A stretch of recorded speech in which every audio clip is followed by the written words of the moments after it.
How's it going, everybody? Today I'm talking about my ideal chest and shoulder workout. So, what I mean by that is I think that fitness should be a balance between what is best for you in terms of your goals and also what you enjoy. So, when I use the word ideal, I'm basically saying exercises that are both really good for what my goals are in terms of muscle growth and strength, at the same time being something that I enjoy doing.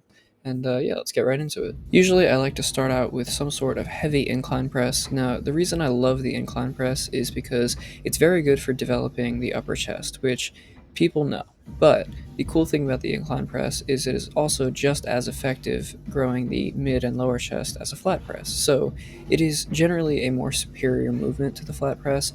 I also happen to enjoy it more. I just kind of like the feeling more. I like the front delt stimulation as well, where my shoulder workout is less volume because of that. But anyway, incline press, super good movement in terms of growth, also feels phenomenal.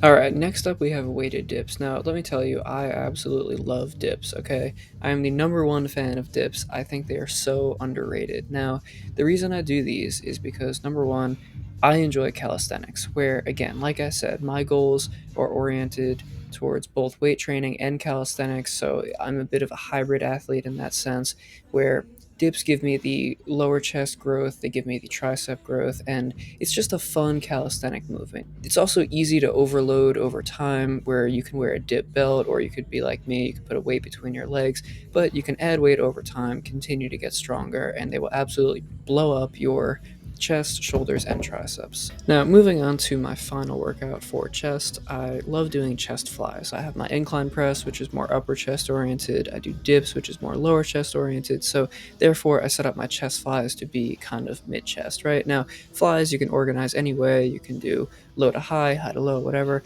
I generally like them in the middle, but I'm not opposed to other variations as well. Anyway, I like the pec deck. I also really like cables.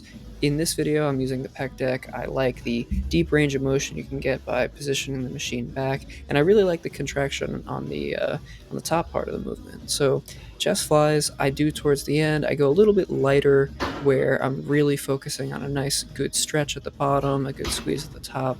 But they're very good for growth and for stimulating the chest, especially overloading that weight over time.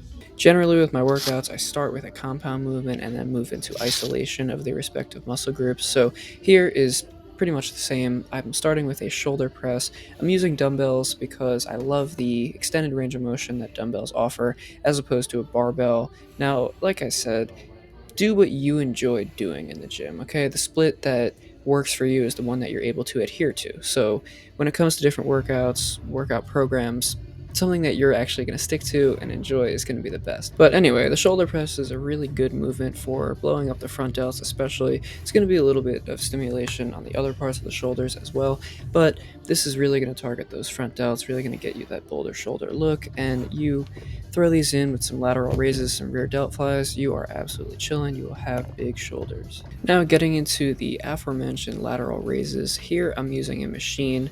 Obviously, the most common way to do these is with dumbbells, but the machine and cables I generally like more, and I think they're better. Lateral raises in general will get you that capped shoulder look. They are a must if you want a broad, dominant upper body, and generally, I think they feel really good, especially these types of machines. I know they're somewhat uncommon, but if you can find one at the occasional Planet Fitness or other gym, they are really good. Now, the final exercise that I do for shoulders is shrugs.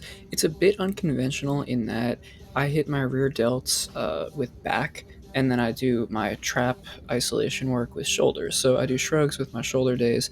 Basically, I like doing these on the T-bar row the most because the traps, rather than shrugging straight up, they anatomically want to be shrugged up and back to be able to really squeeze.